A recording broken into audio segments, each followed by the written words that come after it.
इटवा घुमाई दान, इटवा घुमाई दान। म्यूजिक बाय सुनील किशोर।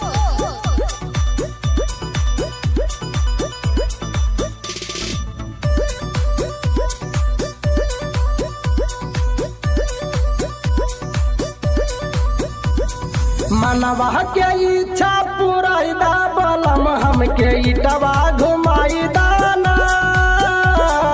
मनवा के इच्छा पुराई दा बलम हमके इटवा घुमाई दाना।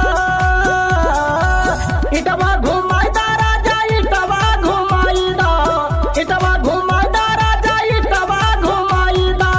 चल के तू छेना खियाई दा बलम हमके इटवा घुमाई दा। मनवा के इच्छा पुराई दा बलम हमके इटवा घुमाई दाना। म्यूजिक बाय सुनील किशोर। इटवा घुमाई दान, इटवा घुमाई दान।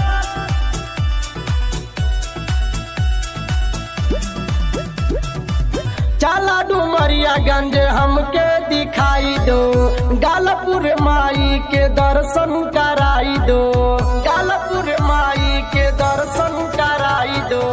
चला डुमरियागंज हमके दिखाई दो, गालपुर माई के दर्शन कराई दो। खाइब जलेबी ताजा ताजा बलम हमके इटवा घुमाई दाना।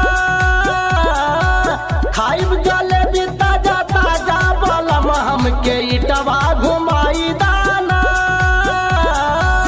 इटवा घुमाई दा राजा इटवा घुमाई दा, इटवा घुमाई दा राजा इटवा घुमाई दा। मनवा के श्रद्धा पुराई दा बलम हमके इटवा घुमाई दाना।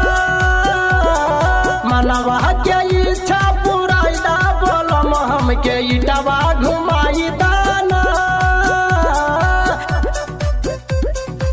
म्यूजिक बाय सुनील किशोर। इटवा घुमाई दान,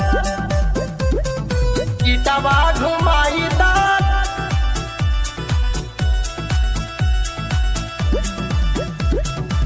बस वाले राजा के महल दिखाई दो, खजा मशहूर बाटे हमके खिलाई दो। ए राजा जी सुनी जी, ए जी बस वाले राजा के महल दिखाई दो, खजा मशहूर बाटे हमके खिलाई दो। राजेंद्र निराला करी वादा बलम हमके इटवा घुमाई दाना। मनवा के इच्छा पुराई दा बलम हमके इटवा